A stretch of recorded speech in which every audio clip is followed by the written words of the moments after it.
bermanfaat dan berdampak positif kepada teman sekawan. Nah, pada saat pelaksanaannya mungkin nanti di sana alur dari pelaksanaan atau yang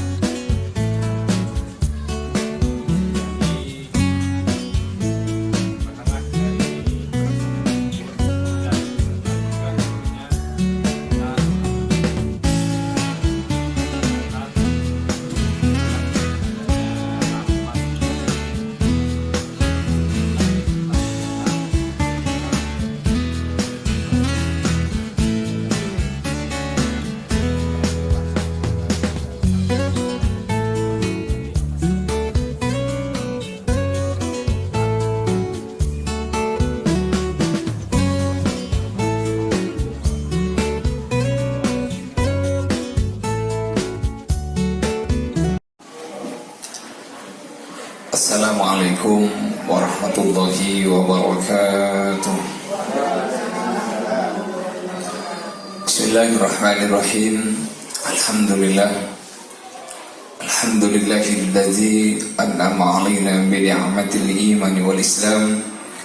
Wassalatu wassalamu 'alan nabiyyi as-sahih lisan wa khairil anam sayyidina wa habibina wa syafi'ina wa maulana Muhammadin wa ala alihi wa ashabihi ila yaumil qiyamah. Amma ba'du. Yang terhormat Korwiljam Bitinggut Kecamatan Batu Marmar, yang terhormat Dewan Guru SDN Pontianak Timur 1, rekan-rekanku yang berbahagia. Puji syukur alhamdulillah, di kesempatan pagi yang berbahagia ini kita masih diberi kenikmatan oleh Allah Subhanahu wa taala sehingga dapat bermuajahah, berkumpul dalam rangka diseminasi budaya positif calon guru penggerak angkatan 7 SDN Pontianak Timur 1, Kecamatan Batu Marmar, Kabupaten Pamekasan.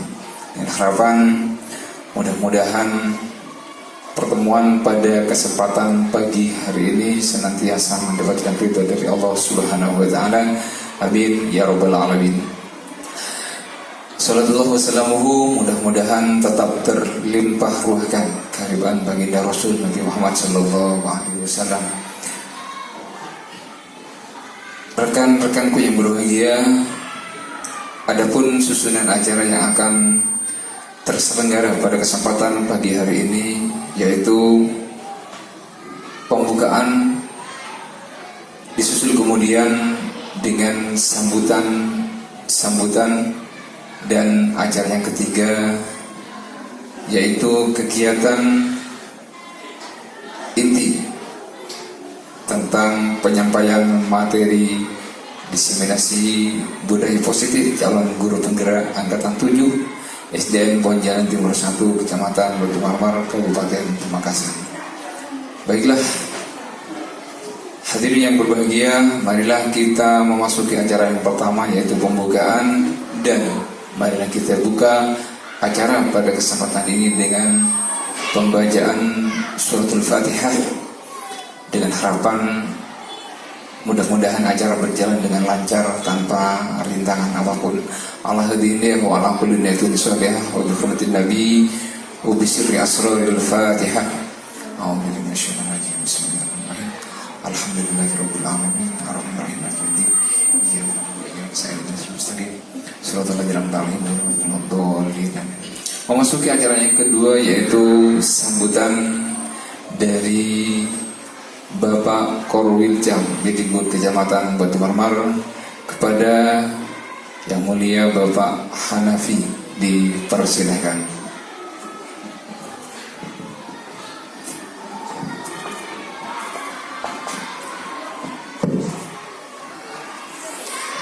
Bismillahirrahmanirrahim.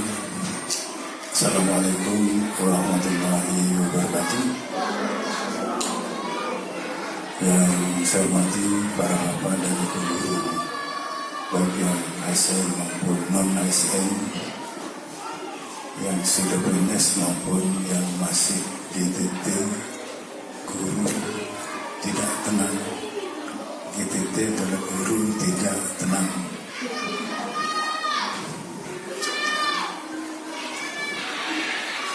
Alhamdulillah bersyukurillah nikmatillah la haula wala quwwata illa billah. Subhanallah, Allahumma shalli ala Muhammad wa ala ali sayyidina Muhammad. Para bapak dan ibu, mari kita bersama bersyukur kepada Allah Subhanahu wa taala karena kita masih diberi kesempatan oleh Allah untuk melaksanakan tugas sesuai dengan janji kita, dan supaya kita bersama bahwa ketika masih mau diangkat dan sesudah diangkat waktu dulu, maupun teman-teman guru yang masih baru diangkat untuk mengabdikan diri di dunia pendidikan, dan ini sesuai dengan janji kita bersama bahwa kita akan memajukan pendidikan, lebih khusus pendidikan dasar, lebih khusus lagi pertama adalah program guru penggerak yang sudah diikuti oleh beberapa guru, dan pada hari ini diwakili oleh calon guru penggerak karena belum mendapatkan sertifikat, barangkali masih banyak proses yang harus dilalui, maka beliau ini adalah calon guru penggerak. Yang perlu dipahami bersama dengan guru penggerak ini, sepertinya pendidikan di Indonesia akan lebih maju. Dan saya yakin pasti lebih maju karena guru-guru penggerak semuanya ini adalah orang-orang yang luar biasa, orang-orang yang semangat untuk memajukan pendidikan, lebih khusus di lembaga SDN Bonjolna Timur 1. Bagi yang sudah memasuki masa kelulusan dengan masih melintasi beberapa periode ini, mudah-mudahan beliau tidak mendapatkan hambatan dan tidak ada kendala sehingga beliau sampai lulus mendapatkan sertifikat sebagai guru penggerak. Dan otomatis yang sudah guru penggerak ini, harapan saya harus jadi motor, jadi penggerak betul di lembaga ini. Berikutnya, kepada guru-guru yang masih memenuhi syarat untuk mengikuti ujian kegiatan calon penggerak ini, saya berharap agar semangat untuk ikut. Bagi guru-guru yang sudah seperti saya, kadaluarsa barangkali, tapi mudah-mudahan tidak kadaluarsanya hanya selisih umur, karena umur juga dibatasi. Mumpun seket saat ke atas, pensiun kurang 10 tahun, ketemuan tegening mak ke guru penggerak seperti itu. Tapi untungnya yang sudah senior enak, tanpa repot, tanpa wirawiri dengan kegiatan ini, sehingga tenang-tenang mengajar. Mudah-mudahan dengan adanya program guru penggerak ini betul-betul menjadi motor, menjadi motivasi kepada kemajuan pendidikan di SD ini, khususnya di SDN Bonjolna Timur dan Lempinang. Mudah-mudahan akan berimbas kepada Kecamatan Batu Marmar. Kepada para bapak dan ibu yang sudah lepas atau luput dari aturan untuk mengikuti guru penggerak, saya mohon dukungannya agar teman-teman yang masih junior ini untuk didukung betul, sodok, agar mereka ini bisa mewakili dari lembaga ini SDN Bonjolna Timur 1, sehingga luar biasa sekali SDN Bonjolna Timur 1 ini akan meraih kemajuan untuk masa-masa yang akan datang. Barangkali itu para bapak dan ibu, mudah-mudahan pertemuan ini bisa bermanfaat dan bagi calon-calon guru penggerak yang 2 orang ini, dan masih disusul oleh adik-adik leteknya, sehingga pelaksanaan kegiatan guru penggerak ini berjalan dengan baik. Demikian yang dapat saya sampaikan, mudah-mudahan bisa bermanfaat. Billahi taufiq wal hidayah. Wassalamualaikum warahmatullahi wabarakatuh.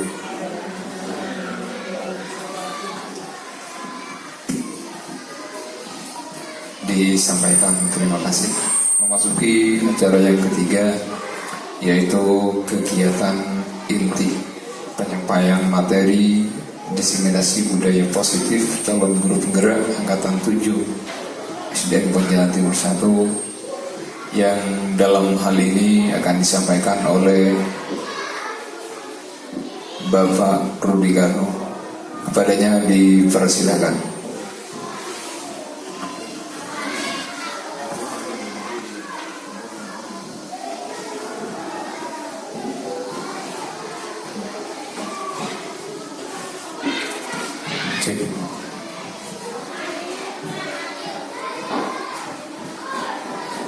Bismillahirrahmanirrahim. Assalamualaikum warahmatullahi wabarakatuh.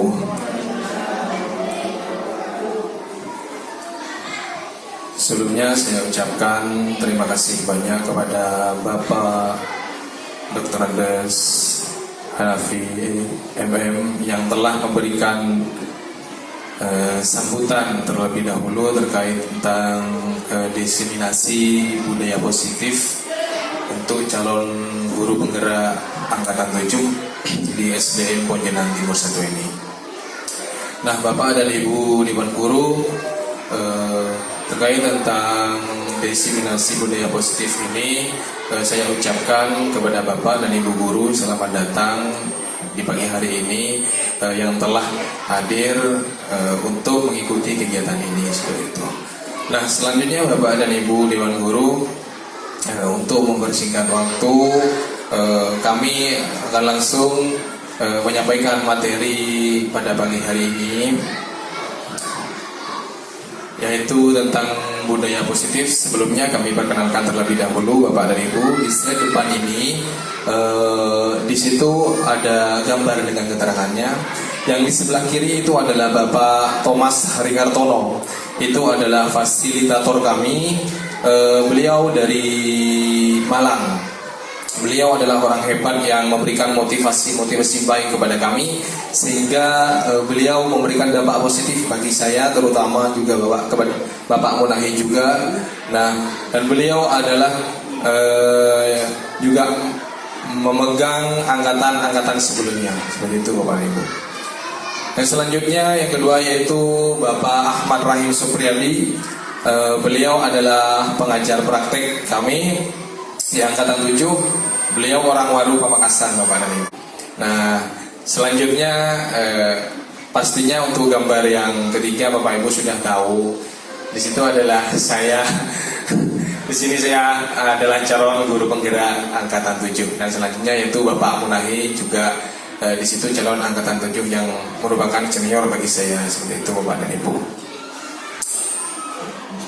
Nah, untuk biodata saya bisa dilihat di slide Bapak dan Ibu ya, lengkap di situ alamat, tanggal lahir dengan nomor HP, seperti itu. Dan di sini juga punya biodatanya punya Bapak Ahmad Munahi, juga lengkap di situ. Apabila nanti kita Bapak dan Ibu nantinya ada yang mau bertanya-tanya terkait tentang calon guru penggerak, terutama bagi teman-teman sejawat ini yang nantinya akan mengikuti calon guru penggerak angkatan 9, kami siap membantu Bapak dan Ibu, seperti itu. Nah, selanjutnya Bapak dan Ibu, saya ucapkan selamat datang. Ini adalah guru-guru hebat di sini. Saya ucapkan selamat datang kepada guru-guru hebat yang ada di sini. Kenapa saya bilang guru hebat? Karena di sini adalah guru-guru senior dari kami yang tentunya banyak memberikan motivasi kepada kami. Akhirnya kami bisa mengikuti sampai detik ini, Bapak dan Ibu. Terima kasih atas dukungan dan supportnya. Di sini mari kita belajar bersama Bapak dan Ibu, belajar berkolaborasi, saling mendukung demi terwujudnya disiplin positif di sekolah kita. Nah, di sini Bapak dan Ibu, apa sih budaya positif itu? Nah, agar lebih dimengerti Bapak dan Ibu, budaya positif ini merupakan perwujudan dari nilai-nilai keyakinan universal, yaitu keyakinan secara umum dan kebiasaan-kebiasaan baik di sekolah yang berpihak kepada siswa, bukan hanya kepada guru Bapak dan Ibu, yaitu juga berpihak kepada siswa, seperti itu Bapak dan Ibu. Nah, dengan tujuan apa? Agar murid itu dapat berkembang Bapak dan Ibu, berkembang menjadi pribadi yang lebih baik, seperti itu, yang memiliki karakter profil pelajar Pancasila, sehingga budaya positif itu diawali dengan perubahan paradigma teori kontrol, seperti itu Bapak dan Ibu. Nah, selanjutnya untuk topik kita pada pagi hari ini tentang budaya positif, yaitu yang pertama perubahan paradigma belajar, yang kedua yaitu tentang disiplin positif, dan yang ketiga yaitu motivasi perilaku manusia, yang keempat kebutuhan dasar manusia, yang kelima posisi kontrol restitusi, dan yang terakhir yaitu segitiga restitusi. Nah, dari keenam topik ini nanti saya dengan Pak Munahi akan berkolaborasi untuk menjelaskan dari 6 topik tersebut. Nah, untuk topik yang pertama Bapak dan Ibu, yaitu tentang pembelajaran dengan paradigma baru. Nah, pembelajaran paradigma baru ini Bapak dan Ibu memastikan praktik pembelajaran yang berpusat pada siswa atau pada murid, yang mana setiap murid belajar sesuai dengan kebutuhan dan tahap perkembangannya, karena setiap siswa itu memiliki karakter yang berbeda-beda. Berdasarkan pembelajaran yang terdiferensiasi untuk mewujudkan profil pelajar Pancasila, dan itu adalah tujuan akhir kita Bapak dan Ibu, untuk mewujudkan profil pelajar Pancasila. Apabila Bapak dan Ibu mengajar, bisa diibaratkan bahwasanya siswa itu adalah benih-benih padi Bapak dan Ibu. Bagaimana benih-benih padi itu bisa tumbuh berkembang secara baik tergantung Bapak dan Ibu, seperti itu. Artinya bagaimana Bapak dan Ibu mendidik siswa tersebut, seperti itu. Dimanapun sekolahnya, apabila gurunya itu sudah tidak mempunyai motivasi yang baik untuk memajukan siswanya, tidak bisa Bapak dan Ibu. Artinya dalam hati kita itu akan timbul bagaimana kita harus mendidik siswa itu dengan pembelajaran yang menyenangkan. Pembelajaran itu tidak juga harus di dalam kelas, seperti itu Bapak dan Ibu ya. Nah, kita masuk kepada dalam ilusi guru mengontrol murid. Nah, pada dasarnya kita tidak dapat memaksa murid untuk berbuat sesuai jikalau murid tersebut memilih untuk tidak melakukannya. Maksudnya di sini Bapak dan Ibu, kita tidak harus memaksa murid itu harus seperti ini, harus seperti ini, tidak Bapak dan Ibu. Karena siswa itu mempunyai keinginan tersendiri untuk memilih mereka itu kepada hal yang baik, misalkan seperti itu Bapak Ibu. Nah, walaupun tampaknya guru itu sedang mengontrol perilaku murid, hal demikian terjadi karena murid sedang mengizinkan dirinya dikontrol. Siswa itu tahu Bapak dan Ibu bahwasanya apabila guru sudah masuk ke dalam kelas, bahwasanya siswa itu sudah dikontrol, sudah diajari, seperti itu Bapak dan Ibu. Nah, saat itu bentuk kontrol guru menjadi kebutuhan dasar yang dipilih murid tersebut. Nah, teori kontrol menyatakan bahwa semua perilaku memiliki tujuan. Apa yang dilakukan, apa yang dikerjakan siswa itu, mereka mempunyai tujuan masing-masing. Bahkan terhadap perilaku yang tidak mereka sukai, seperti itu. Nah, kita masuk ke ilusi yang kedua, yaitu ilusi bahwa semua penguatan positif efektif dan bermanfaat. Penguatan positif atau bujukan dalam bentuk-bentuk kontrol segala usaha untuk mempengaruhi murid agar mengulangi suatu perilaku tertentu adalah suatu usaha untuk mengontrol murid tersebut. Artinya begini Bapak dan Ibu, setiap apa yang dilakukan Bapak dan Ibu terkait dengan perkembangan siswa ke depannya, apabila situasi kontrol Bapak dan Ibu itu masih dalam tahap berdampak positif, maka kemajuan siswa ke depannya akan juga berdampak positif. Seperti itu Bapak dan Ibu. Nah, dalam jangka waktu tertentu, kemungkinan murid tersebut akan menyadarinya dan mencoba untuk menolak bujukan kita. Atau bisa jadi murid tersebut menjadi tergantung pada pendapat sang guru untuk berusaha. Nah, ilusi yang ketiga, ilusi bahwa kritik dan membuat orang merasa bersalah dapat menguatkan karakter. Nah, di sini Bapak dan Ibu, menguatkan kritik dan rasa bersalah kepada siswa itu untuk mengontrol murid menuju pada identitas gagal. Maksudnya dengan menggunakan dan membuat rasa bersalah kepada siswa itu adalah perbuatan yang salah, seperti itu Bapak Ibu. Nah, mereka itu belajar untuk merasa buruk tentang diri mereka. Mereka mengembangkan dialog diri yang negatif. Kadangkala sulit bagi guru untuk mengidentifikasi bahwa mereka sedang melakukan perilaku ini. Karena seringkali guru cukup menggunakan suara halus untuk menyampaikan pesan negatif. Apabila siswa itu negatif, Bapak dan Ibu Dewan Guru itu tidak langsung istilahnya memberi amarah kepada siswa, tidak, Bapak dan Ibu. Bapak dan Ibu itu bisa memberikan kata-kata yang halus sehingga siswa itu bisa menyadarinya, seperti itu. Nah, ilusi yang keempat yaitu ilusi bahwa orang dewasa memiliki hak untuk memaksa. Bahwasanya Bapak dan Ibu guru ini adalah guru dari siswa yang merasa Bapak dan Ibu Dewan Guru itu adalah orang dewasa.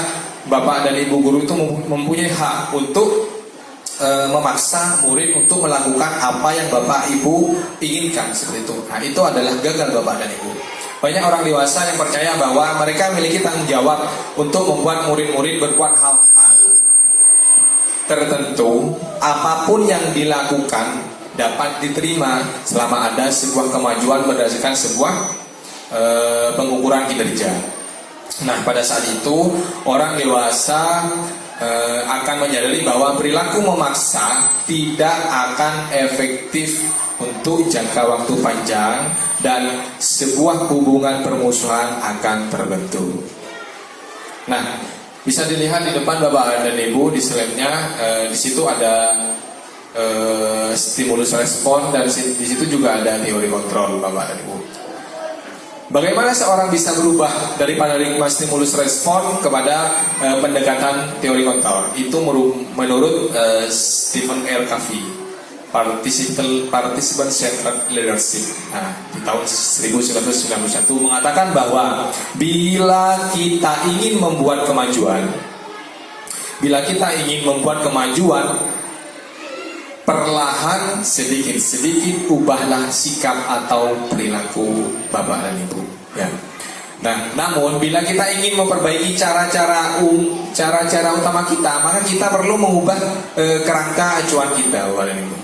Nah, ubahlah bagaimana Anda melihat dunia, bagaimana Anda berpikir tentang manusia.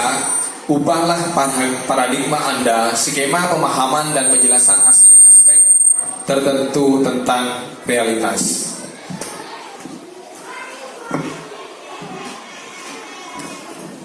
Di dalam tabel di situ, Bapak dan Ibu, di stimulus respon, yang paling atas tersebut Bapak dan Ibu yaitu realitas kebutuhan kita bersama.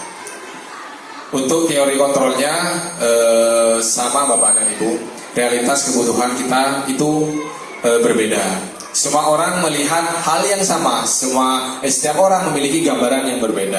Karena setiap manusia itu Bapak dan Ibu ingin melakukan sesuatu pada hal yang sama, akan tapi pada teori kontrol setiap orang itu memiliki gambaran yang berbeda. terakhir dan Bapak dan Ibu. Apabila Bapak dan Ibu ada yang mau ditanyakan, silahkan Bapak dan Ibu. Karena untuk selanjutnya, karena kita berkolaborasi, maka topik berikutnya akan disampaikan oleh Bapak Ahmad Munahir. Untuk perubahan paradigma, silahkan Bapak dan Ibu, mungkin ada yang mau ditanyakan, silakan. Oh ya, monggo Bapak dan Ibu. Baik, terima kasih atas kesempatannya. Assalamualaikum warahmatullahi wabarakatuh. Berbicara tentang perubahan paradigma, di situ kan ada beberapa ilusi. Yang pertama ilusi guru mengontrol murid, kemudian apa itu lagi? Ilusi penguatan positif, efektif dan bermanfaat. Kemudian ada ilusi bahwa kritik dan membuat orang merasa bersalah dapat menguatkan karakter. Dan yang terakhir itu ilusi bahwa orang dewasa memiliki hak untuk memaksa. Nah, yang ingin saya tanyakan yaitu permasalahan yang ada di sekolah ini. Di sini ada ilusi guru mengontrol murid. Nah, di situ ada kita tidak dapat memaksa murid untuk berbuat sesuatu jikalau murid tersebut memilih untuk tidak melakukannya. Intinya tidak memaksa. Namun di permasalahan di sekolah kita ini, walaupun kita sudah memberikan himbauan, kita memperingatkan, kita sudah membimbing, namun siswa itu tetap melakukan hal yang tidak sesuai dengan peraturan yang ada di sekolah. Misalnya seperti itu. Seperti contohnya tadi pagi sudah diingatkan, sudah dihimbau, bahkan kita karena tidak menemukan solusi yang benar, maksudnya menemukan solusi yang tepat, siswa itu tetap melakukan kesalahan. Nah, itu bagaimana caranya? Terima kasih. Oke, terima kasih Ibu Helmi atas pertanyaannya. Nah, terkait tentang ilusi guru mengontrol murid seperti itu. Dan itu pun juga berkesinambungan dengan pelanggaran-pelanggaran atau peraturan yang tidak dipatuhi oleh siswa seperti itu. Nah, begini Bapak dan Ibu. Karena itu apabila siswa itu melakukan suatu kesalahan, nah ini nanti akan berkesinambungan dengan segitiga restitusi nanti yang akan dijelaskan di slide berikutnya Bapak dan Ibu. Nah, di sini hanya guru itu penjelasan di perubahan paradigma itu intinya guru tidak memaksa secara psikis dan fisik kepada siswa tersebut untuk tidak melakukan kesalahan lagi seperti itu Bapak dan Ibu. Nah, tapi untuk penanganannya itu nanti ada di slide berikutnya itu tentang segitiga restitusi. Nah, di situ nanti Bapak dan Ibu akan lebih paham lagi bagaimana cara siswa tersebut tidak melakukan kesalahan dengan cara kita tidak memaksa secara fisik dan psikolog. Bahkan kita nantinya akan menyadari bahwa siswa tersebut memang merasa bersalah dan akan memperbaiki kesalahan tersebut dengan cara mereka tersebut. Misalkan saya contohkan seperti ini. Ada siswa yang sedang bertengkar, saling tarikan baju, misalkan seperti itu, sampai kancing baju siswa satunya itu terlepas. Nah, di dalam segitiga restitusi itu nanti ada prosesnya Bapak dan Ibu. Bagaimana nanti siswa tersebut akan menyadari bahwa siswa tersebut itu akan salah, menyadari kesalahannya. Dan yang kedua, memperbaiki bagaimana cara siswa tersebut memperbaiki kancing baju yang terlepas itu nanti. Untuk yang ditanyakan Bu Helmi barusan yang terkait dengan ilusi guru mengontrol murid tersebut memang nanti berkesinambungan kepada segitiga restitusi Bapak dan Ibu ya. Nanti kita bahas lagi di slide berikutnya ya. Intinya untuk mengontrol guru mengontrol murid itu intinya guru tidak memaksa secara fisik dan psikolog anak. Bapak dan Ibu ya. Mungkin ada tanggapan dari jawaban saya Ibu Helmi. Oke, sudah, terima kasih. Mungkin Bapak dan Ibu ada yang mau ditanyakan kembali terkait tentang perubahan paradigma? Silakan bisa ajukan tangan, atau kalau tidak saya lanjutkan ke topik berikutnya Bapak dan Ibu. Oke, untuk Bapak Munahi, topik berikutnya silakan Bapak Munahi jelaskan tentang disiplin.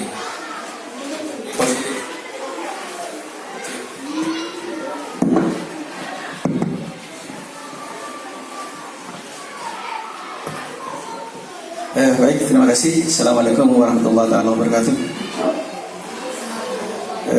Bapak Ibu, guru-guru hebat semuanya, tadi sudah dijelaskan di awal. Nama saya Ahmad Munahi, calon guru penggerak angkatan 7. Kebetulan di sekolah kita sekarang ini ada 2 calon guru penggerak, yaitu saya Ahmad Munahi, kemudian satunya adalah Bapak Rudi Karno. Nah, pada acara ini adalah merupakan salah satu tugas dari kami sebagai guru penggerak, yaitu salah satunya adalah sebagai coaching, bukan coaching ya, sebagai coach bagi guru-guru yang lain. Artinya apa yang telah kami dapatkan dari pendidikan kami di guru penggerak itu, kami berkewajiban ya untuk menyampaikannya pada guru-guru, terutama dalam satu sekolah, dan nanti bisa disebarluaskan lagi, mungkin bisa menjadi dalam satu gugus. Bapak Ibu, kali ini saya akan melanjutkan materi pada siang hari ini, yaitu tentang disiplin ya. Karena dari satu materi dan materi berikutnya ini sangat berkaitan. Tadi saya yang dijelaskan oleh Pak Rudi itu adalah perubahan paradigma, dan terkait dengan pertanyaan tadi itu di awal di perubahan paradigma itu kan ada gambaran kepalan tangan ini. Gambaran kepalan tangan itu kita tidak tahu apa isinya di dalam itu. Coba kita minta pada seseorang supaya menebak apa isinya itu.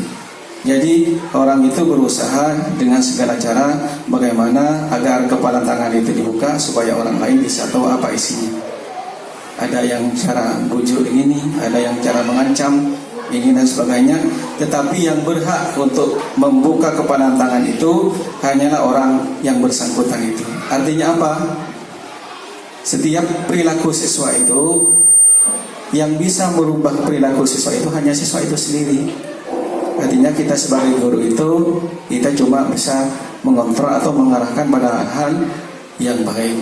Nah, untuk merubahnya itu bukan kita yang berhak merubah, tetapi siswa itu sendiri. Baik, berikutnya saya akan menyampaikan tentang disiplin ya. Apakah makna disiplin? Disiplin itu berasal dari bahasa Latin disciplina, yang artinya belajar. Mana asal dari kata ini berkonotasi dengan disiplin dari disiplin diri dari murid-murid. Menurut Socrates atau dan Plato, disiplin itu membuat orang menggali potensinya menuju sebuah tujuan apa yang dia hargai. Namun dalam budaya kita, makna disiplin telah berubah menjadi sesuatu yang dilakukan seorang pada orang lain untuk mendapatkan kepatuhan. Kecenderungan umum adalah menghubungkan kata disiplin dengan ketidaknyamanan, bukan dengan apa yang kita hargai atau mencapai suatu tujuan. Artinya, disiplin itu adalah sebuah cara untuk mengontrol diri agar perilaku kita itu sesuai dengan nilai-nilai kebajikan. Nilai-nilai kebajikan itu adalah nilai-nilai yang diakui oleh secara luasnya. Artinya tidak terikat oleh satu golongan, satu agama.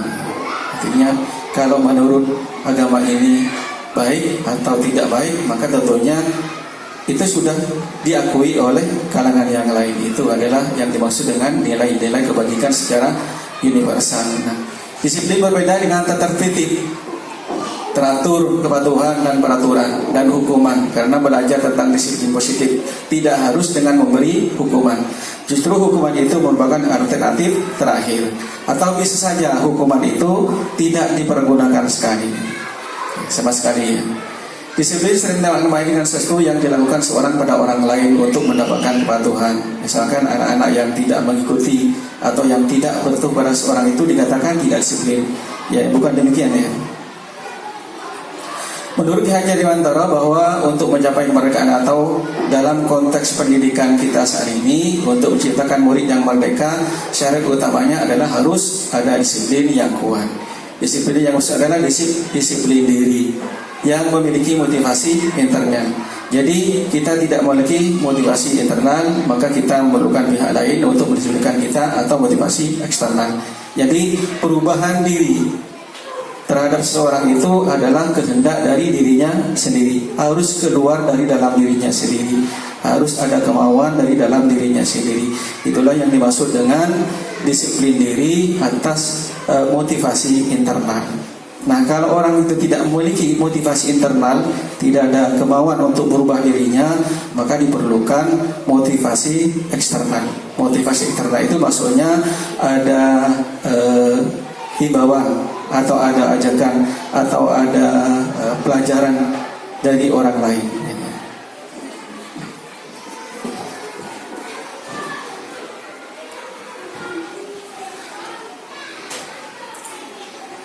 Kemudiannya disiplin merupakan bentuk cara mengontrol diri yang menguasai diri untuk memilih tindakan yang maju pada nilai-nilai yang kita hargai atau kebajikan universal. Seperti kita ketahui bahwa kebajikan universal itu keputusan yang lintas bahasa, suku bangsa atau maupun agama atau latar belakang. Artinya kewajiban itu sudah diakui secara universal, secara umum, baik di suku manapun itu sudah diakui. Sebagai pendidik juga kita untuk menciptakan anak-anak yang memiliki disiplin diri sehingga mereka bisa berperilaku dengan maju pada nilai-nilai kebijakan universal dan memiliki motivasi istri bukan intrinsik, yaitu motivasi intrinsik itu artinya siswa itu kita harapkan menuju pada profil pelajar Pancasila ya. Berikutnya adalah nilai-nilai kewajiban universal. Nilai-nilai kebajikan universal adalah sifat-sifat positif yang merupakan tujuan mulia yang ingin dicapai setiap individu. Nilai-nilai tersebut bersifat universal dan lintas bahasa, suku, bangsa, agama maupun latar belakang. Kemudian setiap perilaku perbuatan memiliki satu tujuan, baik perilaku itu baik, perilaku yang bagus maupun perilaku yang tidak bagus. Dengan mengaitkan nilai-nilai kebajikan seorang, maka motivasi intrinsiknya akan terbangun sehingga menggerakkan motivasi diri dalam untuk mewujudkan tujuan mulia yang diinginkan. Nah, dari siswa itu tujuannya adalah satu, yaitu menuju profil pelajar Pancasila. Profil pelajar Pancasila itu yang pertama adalah beriman, bertakwa kepada Tuhan Yang Maha Esa dan berakhlak mulia. Maka tentunya ini sudah ini berkaitan dengan sifat sila yang pertama dari ketuhanan Yang Maha Esa, yaitu beriman, bertakwa kepada Tuhan Yang Maha Esa dan berakhlak mulia. Kemudian yang kedua adalah mandiri. Jadi setiap kita menginginkan bahwa siswa kita itu nanti mempunyai sifat kemandirian. Artinya kalau mandiri itu tanpa harus ada paksaan dari orang lain, tanpa harus ada himbauan ajakan dari orang lain, maka dia mempunyai kemauan sendiri, baik untuk belajar maupun untuk merubah sikapnya menuju sikap yang lebih baik. Kemudian yang kedua adalah bernalar kritis. Jadi kita menginginkan bahwa siswa itu semuanya bernalar kritis. Artinya apabila itu baik, maka siswa itu mengakui bahwa itu baik. Tetapi apabila sesuatu yang tidak baik, maka siswa itu harus mengakui pula bahwa itu adalah tidak baik. Artinya siswa itu berani memberi kritikan, masukan atau saran kepada orang-orang yang sekitarnya ya. Kemudian berikutnya adalah berkebinekaan global. Berkebinekaan global ini artinya mempunyai pengetahuan yang bersifat global ya. Baik, ini terkait dengan kalau menurut Ki Hajar Dewantara itu adalah siswa itu terlahir dengan mempunyai dua kodrat. Yang pertama adalah kodrat alam, yang kedua adalah kodrat zaman. Kalau kodrat alam itu manusia itu selalu berkaitan dengan di mana dia hidup, Artinya selalu berkaitan dengan tempat dia hidup. Misalkan kalau hidupnya di daerah pantai, maka otomatis dia lebih memahami tentang hal-hal yang berkaitan dengan cara menangkap ikan misalnya. Kemudian yang berkaitan dengan pantai. Nah, lain pula kadang-kadang kalau siswa itu hidup di daerah perkotaan, maka tentu saja karakternya itu berbeda dengan yang di daerah pedesaan gitu ya. Kemudian yang kedua, siswa itu diharapkan juga mempunyai kodrat zaman. Kodrat zaman itu artinya kalau dulu waktu kita masih SD, zamannya itu masih belum ada digital ya, belum ada HP. Jadi semuanya masih serba modern, serba tradisional. Nah, lain halnya kalau sekarang semuanya sudah berubah, maka kita sudah semuanya serba digital, maka harus kita mengikuti tren zaman saat ini. Ini adalah sebuah tuntutan bagi kita. Maka mau tidak mau kita harus mengikuti karena ini adalah merupakan kodrat zaman. Kemudian yang berikutnya adalah bergotong royong. Artinya siswa itu mau bergotong royong. Kalau kata kita sekarang mau berkolaborasi, artinya melakukan sesuatu itu dengan bergotong royong. Seperti kita pepatah mengatakan bahwa bersatu kita teguh, bercerai kita rentuh. Artinya sesuatu yang berat kalau kita kerjakan bersama-sama maka akan menjadi ringan. Tetapi sebaliknya sesuatu yang ringan ya kalau kita kerjakan sendiri-sendiri maka tentunya akan menjadi lebih berat. Itu kita bermaksud gotong royong. Artinya kalau kita berkolaborasi, insya Allah apa yang kita harapkan, apa yang kita cita-citakan itu akan mudah tercapai dan terlaksana. Tetapi kalau kita bekerja diri sendiri, sekuat apapun kita, artinya saya dengan Pak Rudi ini tidak ada artinya apa-apa tanpa dukungan dari Bapak Ibu semua ini. Kemudian yang terakhir yaitu dari merupakan profil Praja Pancasila adalah kreatif. Kreatif itu artinya selalu menciptakan ide-ide baru, selalu mencoba ide-ide yang baru. Jadi tidak terfokus selalu pada ide-ide yang lama. Kita selalu mencoba dan menciptakan ide-ide baru. Cara menciptakan ide-ide baru itu pada cara. Salah satunya adalah dengan metode ATM, amati, tiru, dan modifikasi. Kita boleh meniru ciptaan orang lain, tetapi harus dimodifikasi dulu. Kalau kita meniru ciptaan orang lain tanpa dimodifikasi, itu namanya plagiasi. Oleh karena itu, ATM itu sangat bagus. Jadi kalau kita tidak bisa menciptakan ide sendiri secara murni, kita bisa meniru ciptaan orang lain dengan cara dimodifikasi, yaitu dengan sistem ATM, amati, tiru, dan modifikasi. Baik, selanjutnya ini menurut Ki Hajar Dewantara. Karena Ki Hajar ini kita kenal sebagai Bapak Pendidikan. Ki Hajar Dewantara mengatakan bahwa merdeka, menurut Ki Hajar Dewantara, merdeka itu artinya tidak hanya terlepas dari perintah, akan tetapi juga cakap buat memerintah diri sendiri. Artinya seseorang itu belum dikatakan merdeka atau kalau dirinya sendiri itu belum terbebas. Terbebas maksudnya masih ada ketergantungan pada orang lain, tidak bisa mengontrol diri, tidak bisa memerintah dirinya sendiri. Artinya segala sesuatu kalau masih tergantung pada orang lain, kita itu masih dikatakan belum merdeka. Ini menurut Ki Hajar Dewantara. Jadi menciptakan anak-anak yang memiliki disiplin diri sehingga mereka bisa berperilaku dengan maju pada nilai yang kejujuran dan memiliki motivasi intrinsik dan bukan ekstrinsik. Sekali lagi kita mengharapkan siswa-siswa itu, kita mengarahkan siswa-siswa kita itu untuk mempunyai disiplin diri secara intrinsik. Intrinsik itu sekali lagi adalah kesadaran atau kemauan dari dalam dirinya sendiri. Kalau siswa itu belum mempunyai kesadaran untuk merubah dirinya sendiri, maka kita perlu untuk mengarahkan, kita perlu untuk mengajari dengan cara-cara yang halus supaya siswa itu bisa merubahnya. Artinya kalau perubahan itu didapat dari orang lain, dari luar, itu disebut dengan motivasi ekstrinsik. Baik Bapak Ibu, ini adalah ada sebuah kasus ya. Silakan Bapak Ibu jawab sebagai seorang pendidik saat Anda perlu hadir ke sekolah, motivasi apa yang mendasari tindakan Anda? Yang pertama adalah apakah Anda hadir karena tidak ingin ditegur oleh kepala sekolah atau pengawas Anda dan mendapatkan surat teguran? Ini adalah umum untuk menghindari ketidakmenangan dari hukuman. Atau Anda ingin dilihat dan dipuji oleh lingkungan Anda, atau mendapat penghargaan sebagai guru berprestasi untuk mendapatkan imbalan atau penghargaan dari orang lain.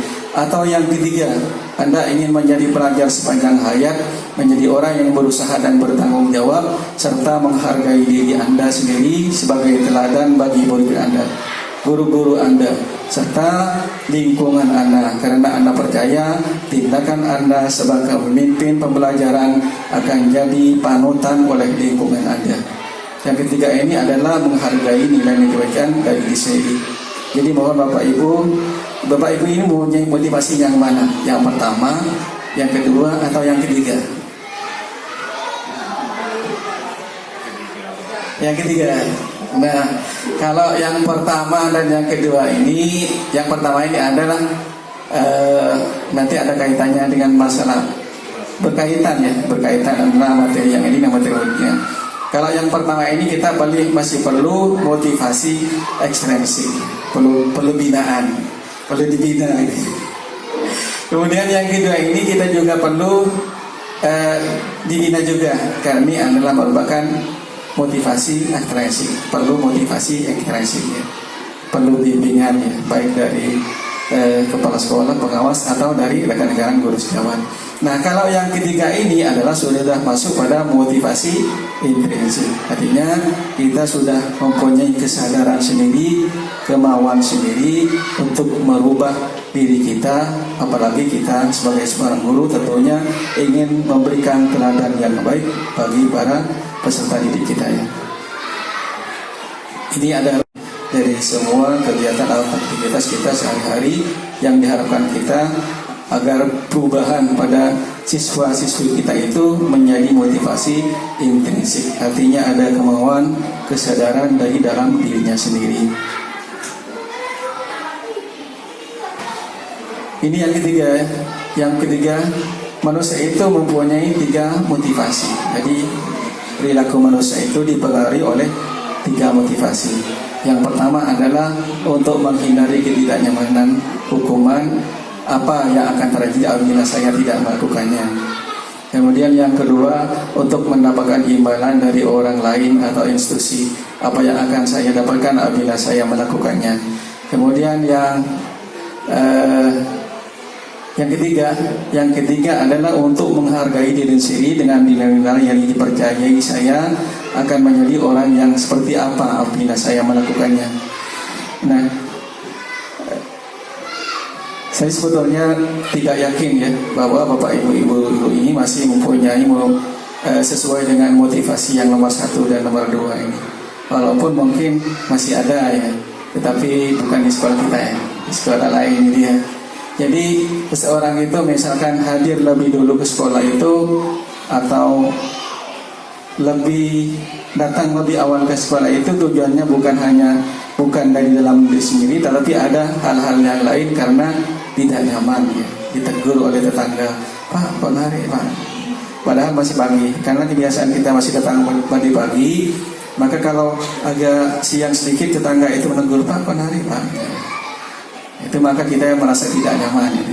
Atau ditegur oleh kepala sekolah, kita merasa tidak aman. Nah, kemudian yang kedua itu mendapatkan imbalan, ingin mendapatkan penghargaan, ingin dipuji. Oh kalau ibu itu bagus gitu, datangnya lebih awal, itu masuk guru ya, misalkan ini ya. Tetapi tentunya kita harapkan ini adalah motivasi yang ketiga. Artinya segala tindak tanduk atau perilaku kita itu termotivasi karena adanya motivasi intrinsik, yaitu adanya kesadaran diri dan kemauan diri yang timbul dari dalam diri kita sendiri.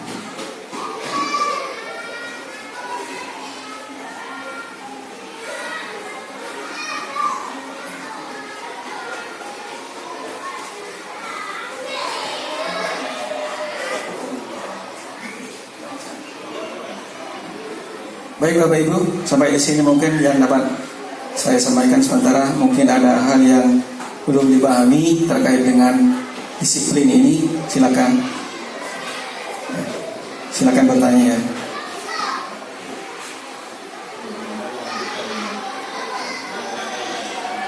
Lanjut ya. Baik, untuk materi berikutnya akan disampaikan oleh Bapak Rudi Karno.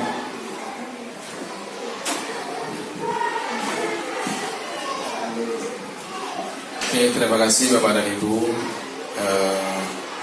Topik selanjutnya itu tentang motivasi perilaku manusia. Barusan Bapak dan Ibu sudah dijelaskan oleh Bapak Munahi, yaitu tentang disiplin positif. Dan Bapak Ibu dan guru barusan tidak ada yang bertanya, berarti alhamdulillah sudah paham ya Bapak dan Ibu. Makanya kita akan lanjutkan seperti itu ya.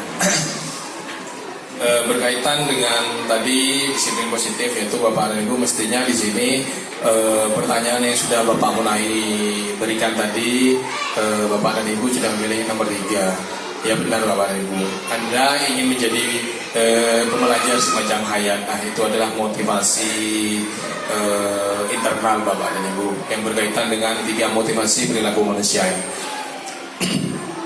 Di sini 3 motivasi perilaku manusia itu Bapak dan Ibu adalah motivasi eksternal dan motivasi internal. Nah, di situ untuk motivasi eksternal contohnya ada 2 yang Bapak dan Ibu. Untuk menghindari ketidaknyamanan hukuman apa yang akan terjadi apabila saya tidak melakukannya. Berarti itu bukan masih termasuk kepada yang internal, melainkan yang eksternal, bukan dalam diri dari Bapak dan Ibu. Untuk mendapatkan imbalan, berarti Bapak dan Ibu tersebut melakukan sesuatu hanya ingin imbalan. Nah, di situ Bapak dan Ibu tidak termasuk kepada motivasi eksternal, tidak termasuk di dalam motivasi internal, karena masih mengharapkan sesuatu atas apa yang Bapak Ibu kerjakan seperti itu. Dan yang motivasi internal untuk menghargai diri sendiri dengan nilai-nilai yang dipercayai Bapak dan Ibu, yang akan menjadi orang seperti titik-titik apabila saya melakukannya. Berarti hal tersebut Bapak dan Ibu, apa yang Bapak dan Ibu lakukan memang keluar dari diri sendiri, motivasi intrinsik Bapak dan Ibu. Nah, di sini dilihat Bapak dan Ibu ada tindakan guru. Di sini ada 7 tindakan guru. Apakah tersebut tindakan masuk hukuman atau konsekuensi Bapak dan Ibu? Yang pertama itu mencatat 100 kali di dalam buku kalimat saya tidak akan terlambat lagi karena terlambat ke sekolah. Nah, tindakan tersebut yang dilakukan Bapak dan Ibu guru apakah termasuk hukuman atau konsekuensi? Coba Bapak dan Ibu guru silakan dibaca terlebih dahulu. Di situ ada 7 tindakan guru. Nah, dari 7 tindakan tersebut termasuk hukuman atau konsekuensi. Untuk yang pertama Bapak dan Ibu, itu termasuk hukuman atau konsekuensi Bapak dan Ibu?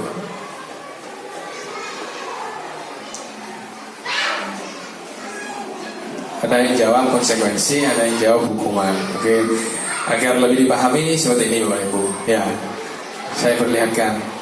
Nah, di situ mencatat 100 kali dalam kalimat itu merupakan konsekuensi Bapak dan Ibu. Lari mengelilingi lapangan basket 2 kali karena terlambat hadir di sekolah, itu adalah hukuman Bapak Ibu, karena siswa tersebut dipaksa secara fisik Bapak dan Ibu. Yang ketiga, murid diminta untuk push up 15 kali. Nah, biasanya guru olahraga seperti itu Bapak Ibu. Apabila melakukan kesalahan suruh push up, nah, itu bukan hukuman Bapak Ibu, itu hukuman kepada siswa. Menggantikan kertas tugas teman yang telah dicoret-coret itu Pak, konsekuensi Bapak Ibu. Membersihkan tumpukan air di meja tulis karena tersenggol pada saat belajar, itu tidak sengaja, konsekuensi. Murid disuruh untuk tidak mengenakan sepatu seharian di sekolah karena tidak mengenakan sepatu hitam, itu hukuman Bapak Ibu. Hukuman secara batin juga Bapak Ibu, karena siswa tersebut akan merasa malu apabila keluar dalam kelas. Itu tidak boleh dilakukan Bapak Ibu. Selanjutnya yaitu lari mengelilingi lapangan basket, ini sudah sama. Itu masuk konsekuensi Bapak dan Ibu. Nah, ini Bapak dan Ibu perbedaan antara hukuman dan konsekuensi. Hukuman itu sesuatu yang menyakitkan harus terjadi. Kalau konsekuensi sesuatu harus terjadi. Membuat anak sakit termasuk dalam fisiknya. Kalau konsekuensi membuat anak merasa tidak nyaman saja. Untuk hukuman anak membenci kedisiplinan. Kalau konsekuensi anak menghargai disiplin. Untuk hukuman paksaan, untuk konsekuensi yaitu stimulus tanggapan. Mendorong anak menyakitkan diri sendiri masuk hukuman. Konsep diri yang buruk itu masuk hukuman. Anak belajar untuk menyembunyikan kesalahan dan marah itu masuk hukuman.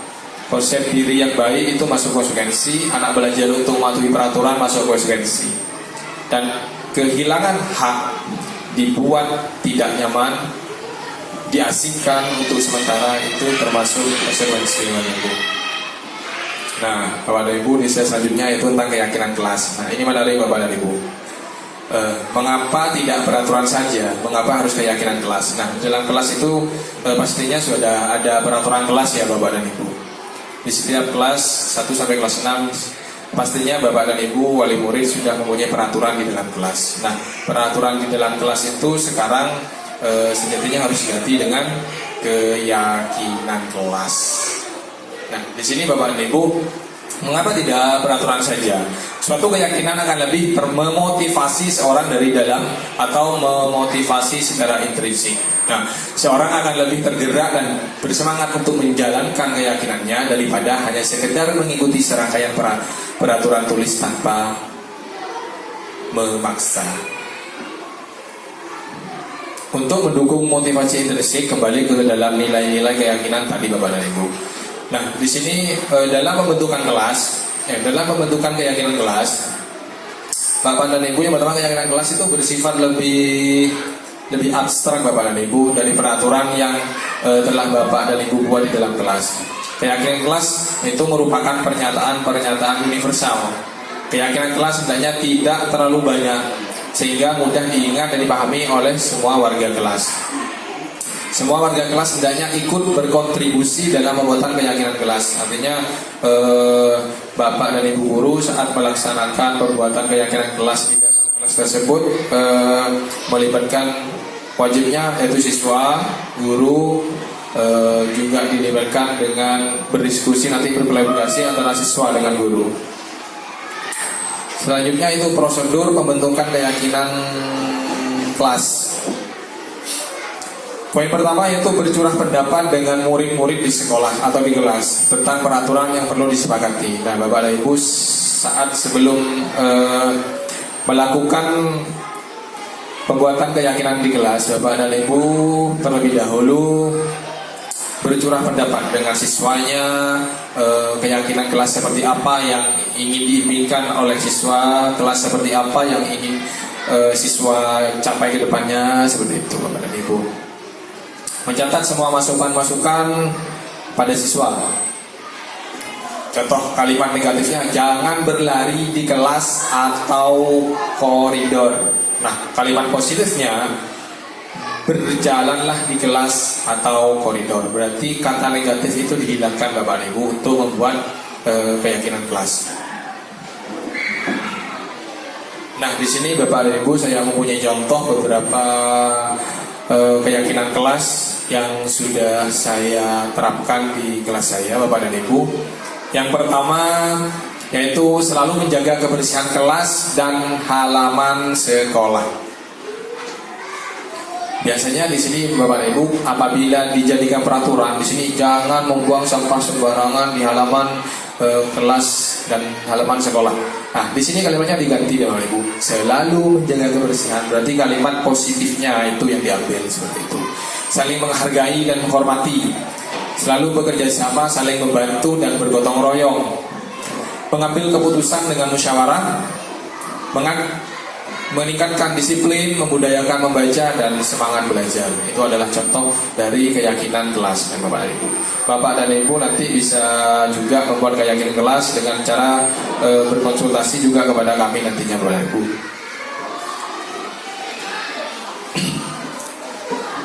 Nah, nilai-nilai dari kebajikan untuk keyakinan kelas itu seperti ini dulu. Di situ ada peduli, ada rajin, integritas. Di situ sudah ada tabelnya Bapak dan Ibu. Tinggal Bapak dan Ibu baca, di situ ada kreatif. Dari apa yang keyakinan ini sudah dibuat oleh Bapak dan Ibu, ini ada nilai-nilai tergantung di dalamnya Bapak dan Ibu. Nah, di sini ada gambaran tentang bagaimana budaya positif itu akan tercapai. Nah, itu yang pertama dari yang paling kecil di situ Bapak dan Ibu, dari peraturan kelas yang dirubah menjadi keyakinan kelas, dari peraturan yang negatif dirubah menjadi keyakinan yang positif, sehingga keyakinan kelas tersebut akan muncul pada lingkungan yang positif. Apabila lingkungan yang positif itu sudah diterapkan oleh siswa-siswi Bapak dan Ibu, maka akan terciptanya budaya positif di dalam sekolah. Nah, jika budaya positif sudah terlaksana secara baik, maka sekolah tersebut akan menjadi sekolah panutan, sekolah yang maju, seperti itu Bapak dan Ibu. Nah, selanjutnya dari Bapak dan Ibu, ini sudah masuk topik yang keempat, yaitu kebutuhan dasar. Nah, sebelum berikutnya, mungkin Bapak dan Ibu ada yang mau ditanyakan tentang keyakinan kelas.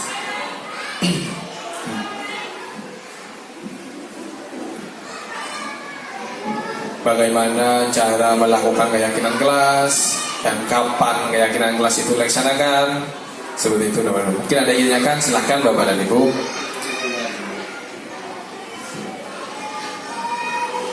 Apabila tidak ada yang ditanyakan, saya lanjutkan ke topik berikutnya, Bapak. Ada Bapak? Silakan Bapak Ibu. Tidak usah malu-malu, tidak apa-apa. Tidak ada ya Bapak Ibu. Berarti Bapak dan Ibu sudah paham ya Bapak Ibu, motivasi eksternal itu apa, motivasi internal itu apa, keyakinan kelas itu seperti apa, kapan keyakinan kelas itu akan dilaksanakan, seperti itu Bapak Ibu ya. Nah, untuk merefresh Bapak dan Ibu, mungkin saya mempunyai speaking dulu seperti itu Bapak dan Ibu ya.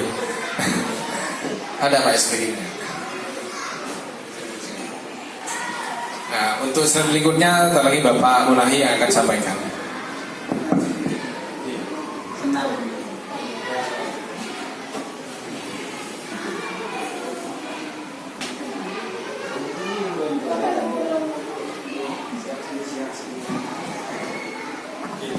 Sekedar menambah sharing saling melengkapi.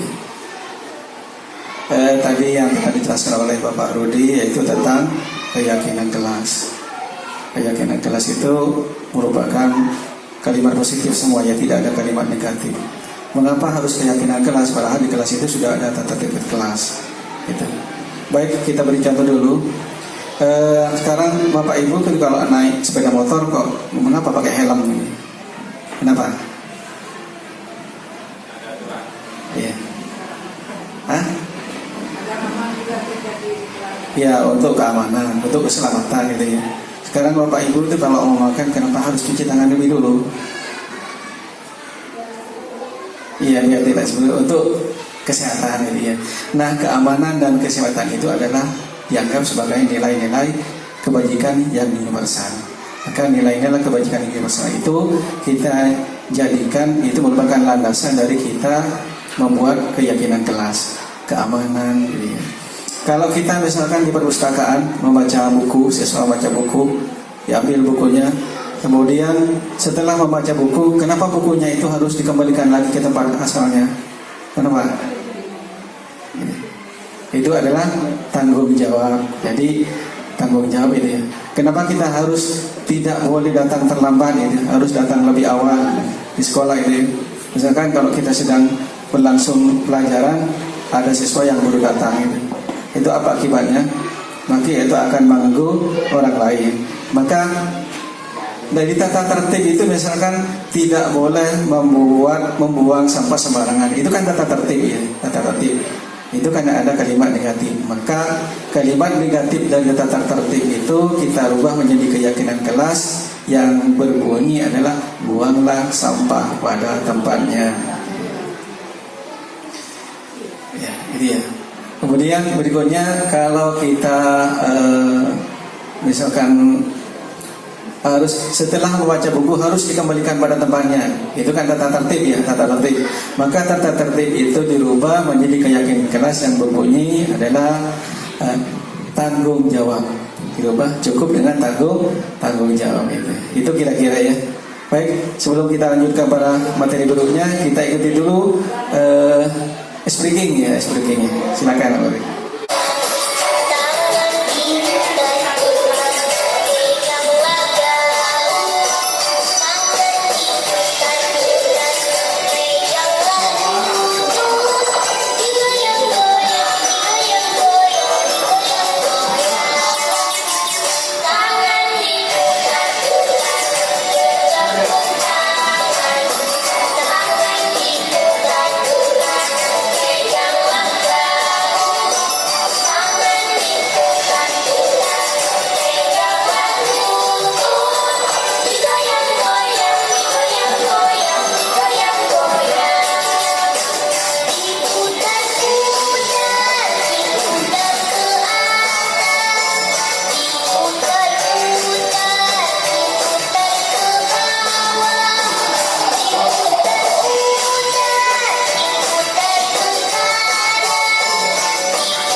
Oke, terima kasih Bapak dan Ibu. Silakan bisa duduk kembali. Itu adalah ice breaking seru Bapak dan Ibu yang sering digunakan di setiap BIMTEK atau kegiatan-kegiatan lain Bapak dan Ibu. Nah, untuk selanjutnya yaitu yang akan menyampaikan materi topik berikutnya Bapak Munahi. Silakan Bapak Munahi.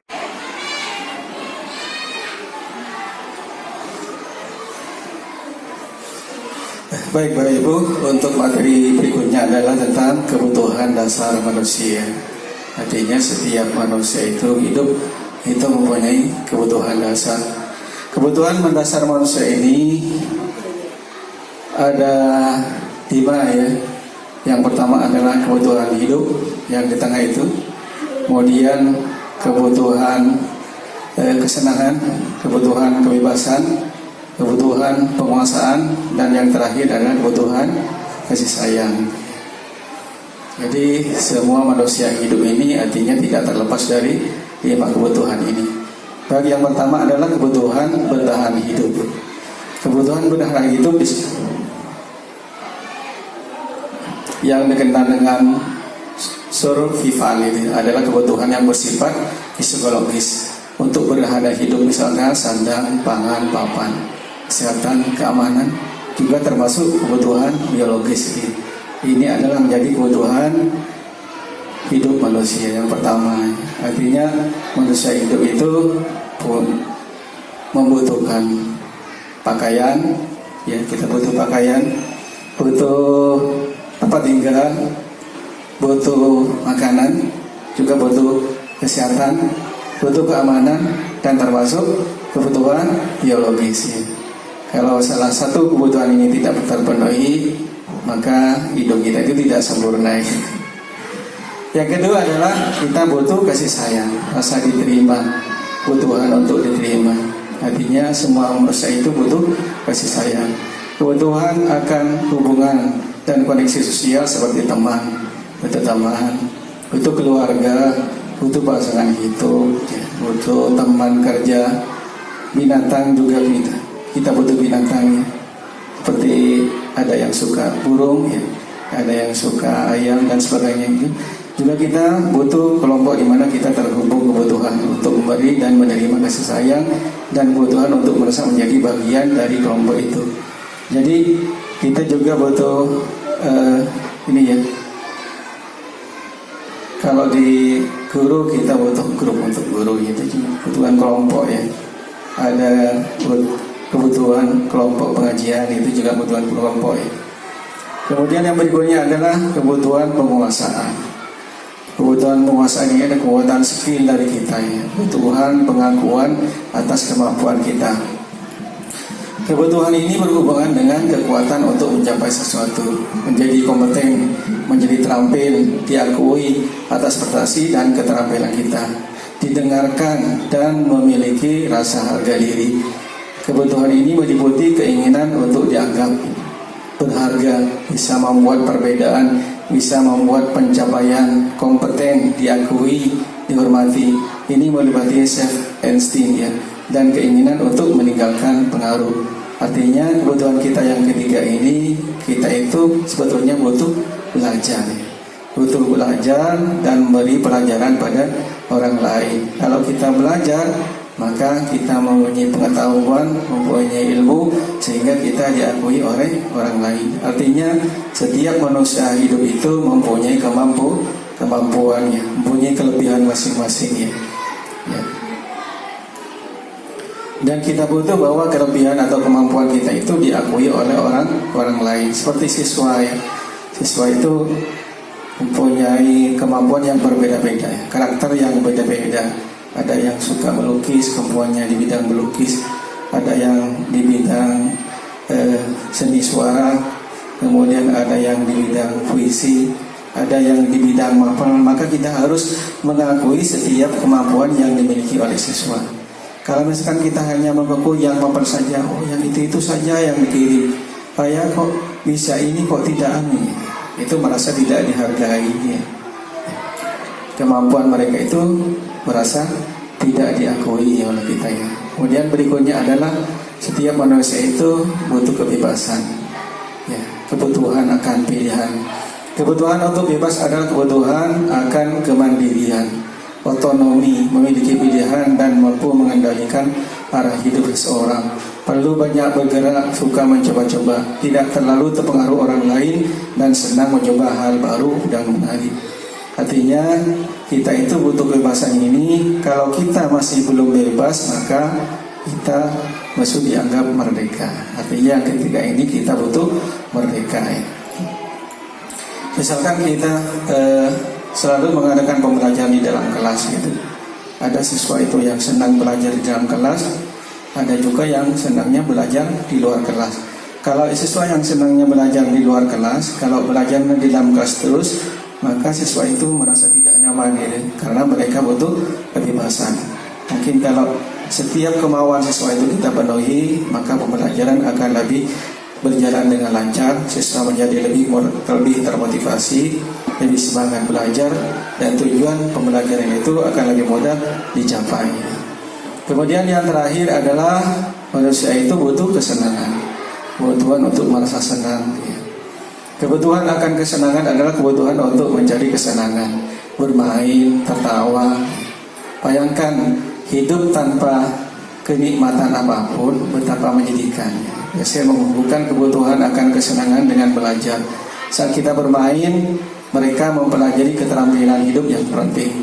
Mereka juga bisa berkonsentrasi tinggi saat mengerjakan hal-hal yang disenangi. Mereka suka bermain dan suka mengoreksi barang-barang, suka bergurau, suka lucu ya, dan suka mengemaskan. Bahkan saat mereka bertingkah laku buruk, mereka masih terlihat lucu. Artinya semua manusia itu mempunyai kesenangan masing-masing. Ada yang suka ini, ada yang suka ini ya. Artinya semua kesukaan yang oleh setiap orang itu mempunyai tujuan masing-masing, dan itu perlu kita hargai. Kita juga butuh kalau setiap hari kita mengajar di sekolah itu kan agak penat ya, penat pikiran penat. Biasanya untuk menghilangkan pikiran yang stres itu kita butuh kesenangan dengan melakukan rekreasi. Itu salah satu kebutuhan kita ya. Butuh kasih sayang. Artinya siswa itu perlu kita berikan kasih sayang. Kalau misalkan siswa ada yang nilainya 100, cuma yang nilai 100 yang dipuji, saya dapat 70 tidak dipuji. Itu perlu kita puji juga. Baik yang nilainya tinggi atau yang nilainya rendah. Baik, terkait dengan kebutuhan dasar manusia ini, mungkin ada video ya.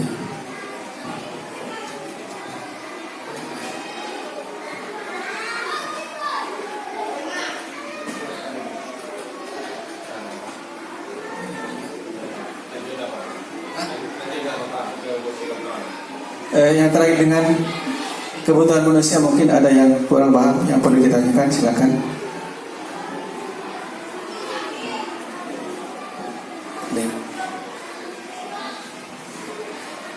Mungkin salah satu contohnya begini ya Bapak Ibu ya. Manusia itu kadang-kadang kita punya anak ya, atau siswa kita ya, yang selalu murung ya, menyendiri. Silakan ditanya, itu sebetulnya butuh kasih sayang dari kita, butuh pendekatan ya. Artinya kita perlu mendekati dan menanyakan apa masalahnya. Kadang-kadang begini, anak-anaknya itu selalu menyendiri, duduknya sendiri, di rumah sendiri, lalu kita tidak mengerti apa kemauannya, maka itu akan berdampak buruk bagi anak-anak itu ya. Maka cara kita yang pertama adalah perlu melakukan pendekatan. Apa masalahnya? Apa yang perlu kita lakukan agar anak-anak itu tidak menjadi murung, tidak menjadi sedih. Itu sebetulnya anak-anak yang kurang kasih sayang. Baik, berikutnya adalah posisi kontrol ya. 5 posisi kontrol ya. 5 posisi kontrol ini, yang pertama adalah sebagai penghukum. Kita guru itu kadang-kadang bertindak sebagai penghukum. Kemudian yang kedua adalah sebagai pembuat orang merasa bersalah. Kemudian posisi yang ketiga itu sebagai teman. Kemudian posisi yang keempat itu kita memposisikan sebagai pemantau. Dan yang terakhir itu kita memposisikan sebagai manajer ya. Nah, apa perbedaannya antara kelima posisi kontrol ini? Yang pertama, kalau posisi kita sebagai penghukum, maka kita itu sering menghardik, menunjuk, menyindir, kamu ini tiap hari terlambat terus. Awas ya kalau kamu tidak mengikuti peraturan saya. Kemudian kata-katanya itu kasar ya. Matanya melotot biasanya. Coba kamu berdiri sana. Ini adalah sebagai penghukumnya. Nah, penghukum ini hasilnya siswa itu akan meronta ya. Bisa berbohong. Kenapa kamu terlambat? Ya, bisa membuat alasan yang macam-macam ya. Bisa berbohong ya. Karena takut ini ya. Kemudian bisa dendam ini. Awas ya kamu ya. Itu ada kejadian ya, kadang-kadang guru itu dipukul oleh siswanya ya. Karena siswanya itu dendam. Mungkin posisi gurunya itu sebagai penghukum ya, menghukum ya. Jadi penghukum ini adalah kurang baik. Kemudian kaitannya dengan dunia berkualitas, murid meletakkan guru di luar dunia berkualitas ya. Artinya guru yang berposisi sebagai penghukum ini kurang disenangi oleh siswa itu. Bahkan sering merasa dendam siswa itu.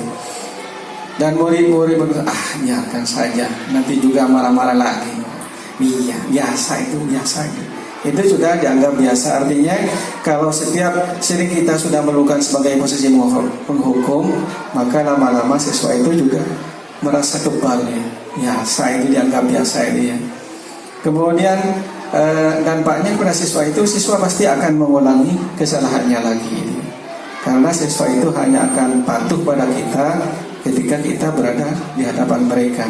Tetapi ketika kita berada di belakang mereka, maka mereka tidak akan mengikuti kita ya. Artinya kita hanya berani di hanya takut di depan, tetapi kalau di belakang katanya cak betul ya apa ya. Jadi, kemudian yang kedua, membuat orang merasa bersalah. Kalau guru yang berposisi sebagai membuat orang merasa bersalah itu berceramah dan mengatakan seharusnya kamu begini, oh ibu kecewa sekali sama kamu. Masa setiap hari kamu harus ini gini, kecewa sekali. Nah, kata-kata kecewa itu maka akan membuat orang itu merasa bersalah. Siswa merasa bersalah ini. Ya. Kamu seharusnya, kamu sudah tahu kan? Ibu lelah sekali mengatakannya. Ibu stres nih dengan kamu setiap hari. Ini adalah kata-kata yang membuat orang merasa bersalah. Kemudian hasilnya akan menyembuhkan, menyangkal, berbohong, tertekan. Juga sesuai itu. Bahkan yang membuat penghukum ini kadang-kadang dampaknya itu lebih parah daripada sebagai penghukum. Jadi murid itu mengatakan guru di dalam dunia berkelantas, maafkan saya bu, maafkan saya itu. Merasa rendah diri, merasa murung ini, karena sudah dianggap bersalah, merasa bersalah itu. Kemudian yang ketiga adalah guru itu posisinya sebagai teman. Nah, kalau sebagai teman bagaimana?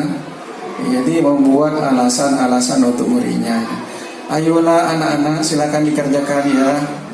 Kasih ini ibu ya. Nanti kalau kalian tidak mengerjakan, ibu akan dimarahi kepala sekolah ya. Ini adalah posisi kita sebagai teman. Apa-apa ingat ya, ibu pernah bantu kalian. Ibu pernah bantu kamu, sekarang bantu ibu ya, ikuti ibu.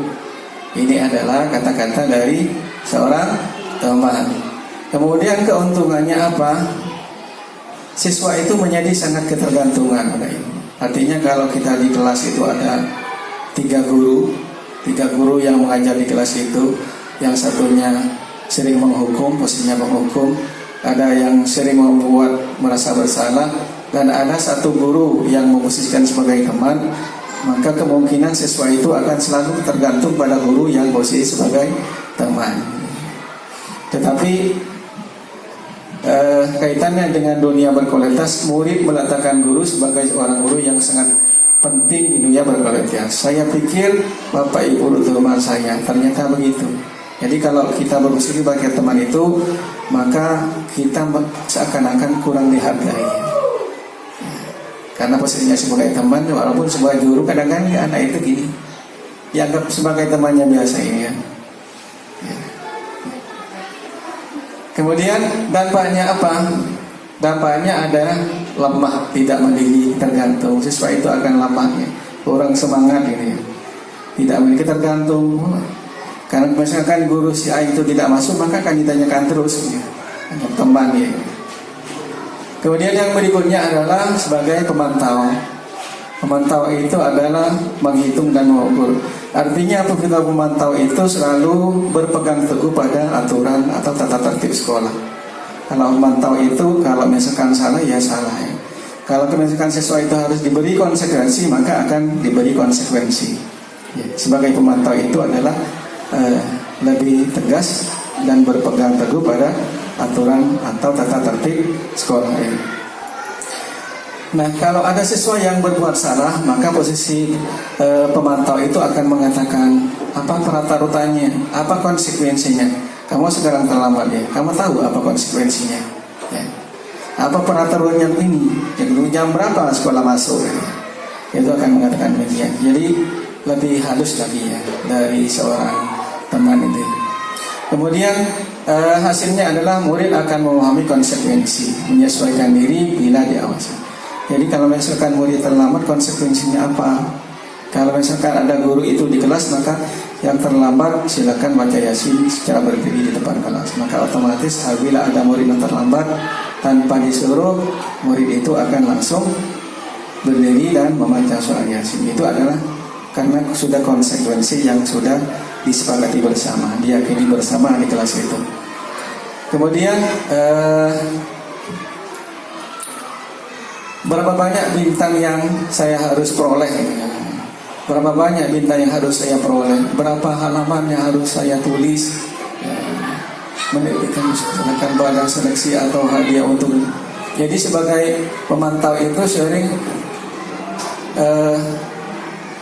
memberi hadiah kepada muridnya. Hanya murid yang melakukan kebaikan, yang bukan pernah berprestasi itu diberi bintang. Kemudian yang terakhir adalah posisi sebagai manajer. Kalau sebagai manajer ini adalah berkolaborasi dengan murid untuk menyelesaikan masalah. Jadi kalau ada murid yang bermasalah, maka sang manajer ini akan membantu murid itu untuk menyelesaikan masalah dia. Maka sang manajer itu sering berkata, apa yang kita yakini, apa keyakinan yang kita sepakati bersama, gitu ya. Apa yang bisa kau kerjakan untuk membagi masalah ini? Misalkan ada siswa yang melakukan kesalahan, maka otomatis siswa itu akan memperbaiki sendiri kesalahannya itu, bisa memperbaiki sendiri. Kemudian yang berikutnya adalah hasilnya memuatkan pribadi, membimbing murid untuk dapat mengatur dirinya. Nah, posisi manajer ini nanti akan mengangkat siswa agar membentuk disiplin diri atau motivasi internal. Nah, kekaitannya dengan dunia berkualitas, murid meletakkan dirinya sebagai individu yang positif dalam dunia berkualitas. Maka posisi manajer ini akan menjadi yang paling disenangi oleh murid. Bagaimana caranya saya bisa memperbaiki keadaan? Bagaimana kamu untuk memperbaiki keadaan ini? Apa rencana kamu untuk memperbaiki keadaan ini? Itu adalah salah satu kolaborasi atau bantuan dari sang manajer ini kepada yang siswa yang membuat kesalahan itu untuk memperbaiki kesalahannya, sehingga siswa itu secara sadar akan memperbaiki kesalahannya sendiri. Dengan demikian sudah permasalahan itu dapat diselesaikan dengan baik dan tidak ada dendam ya, antara siswa yang bersalah dengan yang salah. Bagi dari penghukum ini, yang pertama adalah penghukum. Ini tentunya yang mudah-mudahan di antara kita tidak ada yang posisi sebagai penghukum. Yang membuat orang bersalah ini lebih baik lagi dari penghukum. Sebagai teman ini lebih baik lagi, pemantau ini lebih baik lagi, dan yang paling baik posisi kita adalah mari kita memposisikan diri kita sebagai manajer. Artinya apabila ada siswa kita yang terlanjur berbuat kesalahan, maka kita memberikan jalan keluar bagaimana siswa itu untuk memperbaiki dirinya, sehingga dengan demikian akan timbul motivasi internal dalam diri siswa, sehingga mereka tidak akan mengulangi kesalahannya lagi. Baik Bapak Ibu, ini adalah 5 posisi kontrol kita sebagai guru. Tentunya akan memahami selama ini posisi kita lebih banyak berada di mana, kita berada di mana ya. Nah, kalau posisi manajer ini adalah merupakan gabungan dari posisi teman dan pemantau.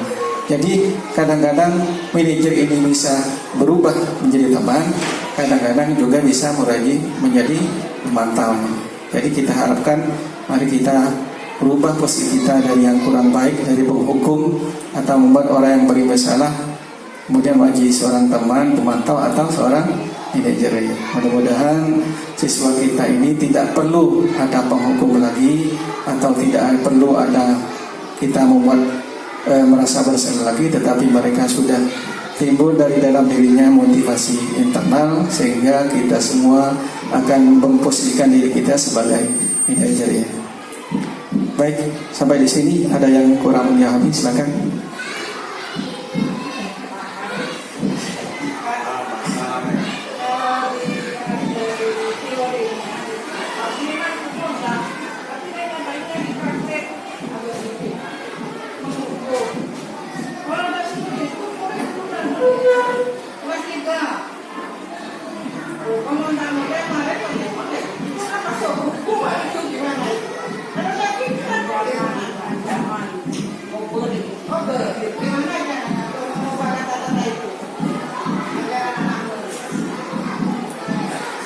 Ya, sebetulnya seperti yang dijelaskan tadi, bahwa posisi penghukum ini adalah posisi terakhir, jurus terakhir.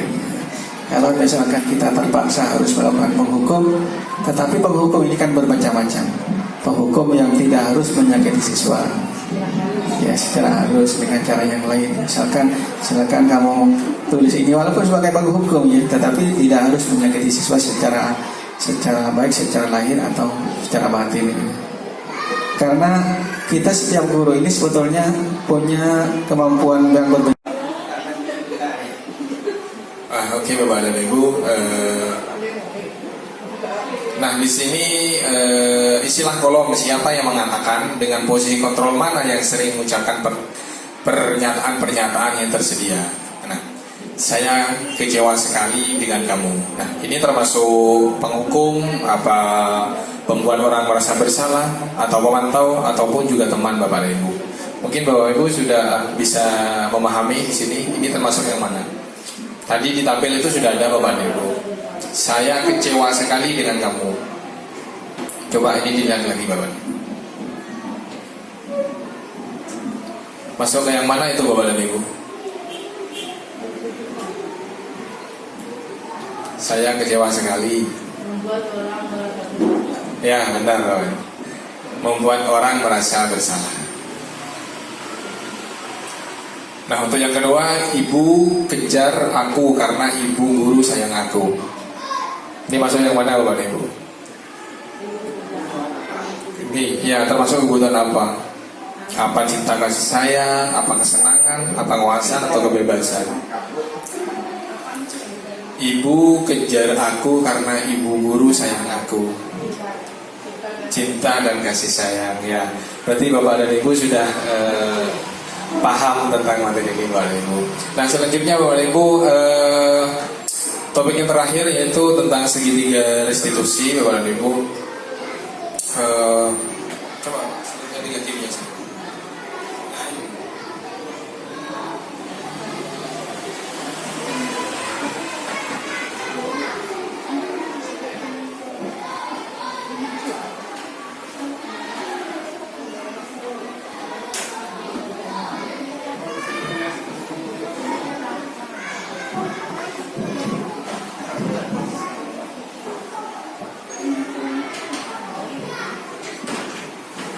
Baik Bapak dan Ibu, ini adalah topik terakhir yaitu tentang segitiga restitusi.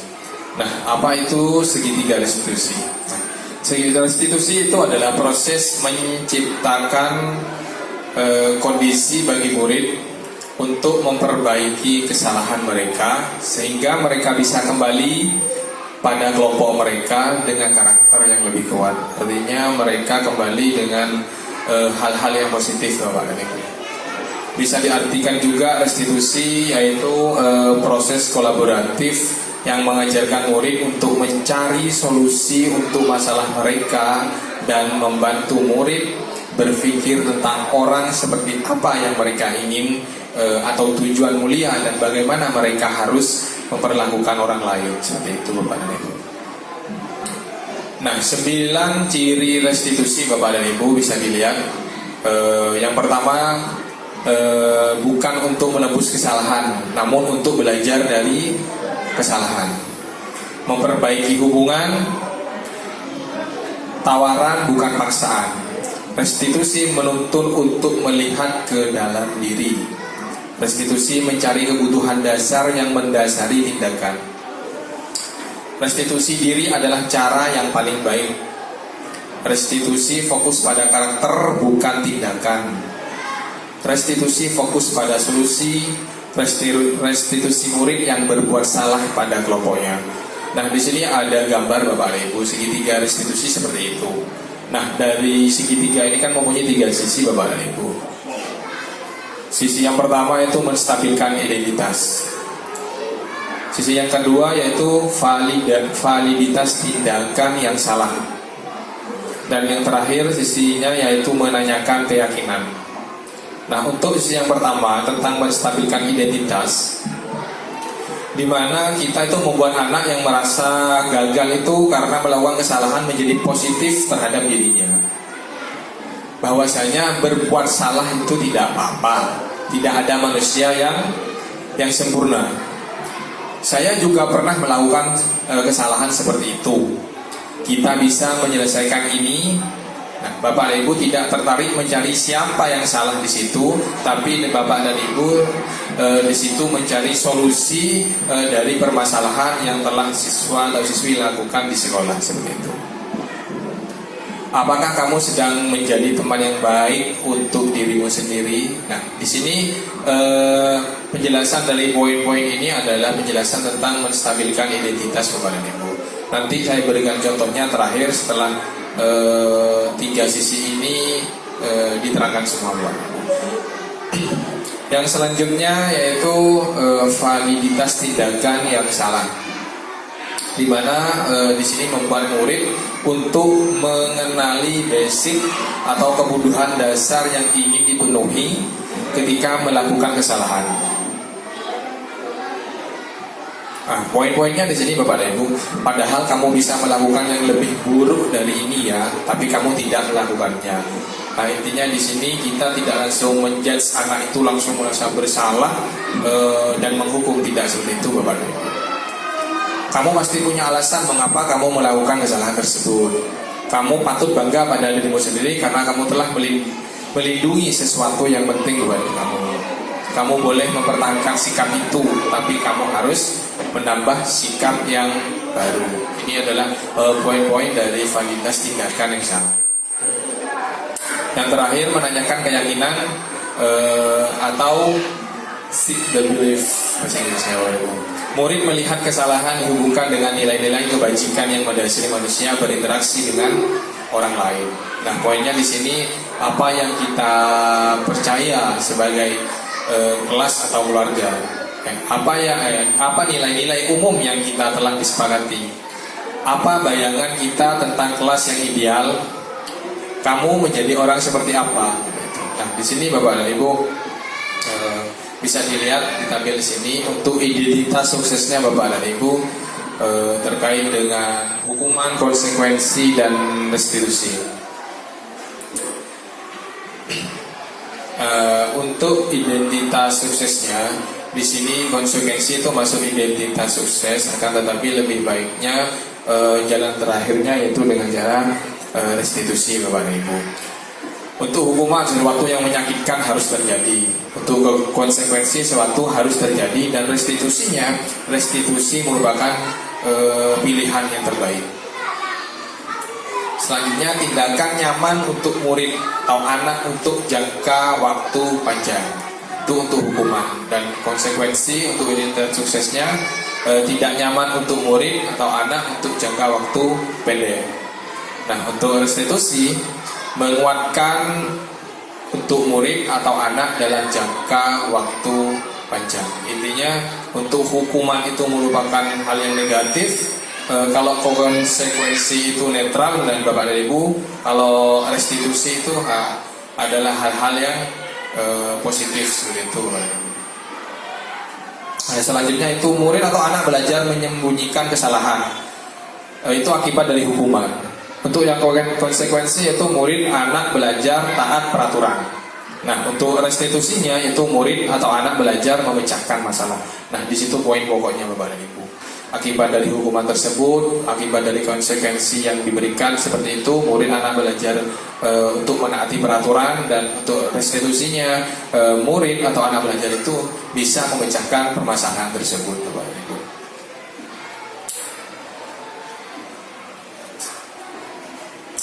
Oke Bapak dan Ibu, mungkin ini yang bisa kami sampaikan di pertemuan siang ini. Nah, mungkin ada pertanyaan Bapak dan Ibu terkait tentang topik terakhir yaitu segitiga restitusi. Apabila ada pertanyaan silakan Bapak dan Ibu sebelum kami tutup. Tidak ada ya Bapak Ibu. Berarti kalau tidak ada mungkin Bapak Ibu ini sudah paham semua. Oke Bapak dan Ibu, begini Bapak dan Ibu. Kita di sini satu lembaga SDM Bojong Timur 1 terkait tentang penerapan budaya positif di sekolah ini Bapak dan Ibu. Nanti kita bisa berkolaborasi bersama yang mana dari 6 6 poin tadi yang sudah kita jelaskan. Apabila nantinya ke belakangnya masih ada ragu-ragu tentang materi tersebut, ada pertanyaan yang ingin Bapak dan Ibu sampaikan nantinya, kami siap Bapak dan Ibu untuk istilahnya menjadi coaching bagi Bapak dan Ibu sekalian. Mungkin ada tambahan dari Bapak Munahi, silakan. Terima kasih Bapak Ibu yang telah mengikuti acara ini dari awal sampai akhir ini. Mudah-mudahan apa kita bahas bersama ini akan memberikan manfaat sehingga akan terbentuk siswa yang profil Pancasila, dan pada akhirnya di sekolah kita ini akan tercipta budaya positif. Mari kita akhiri acara kita di siang hari ini dengan bersama-sama membaca hamdalah Alhamdulillahirabbil alamin. Demikian dari kami, saya atas nama Ahmad Munahi, penggerak angkatan G7 dari SDN Pontianak Timur 1, mengucapkan Quran billahi taufiq wal hidayah. Assalamualaikum warahmatullahi taala wabarakatuh.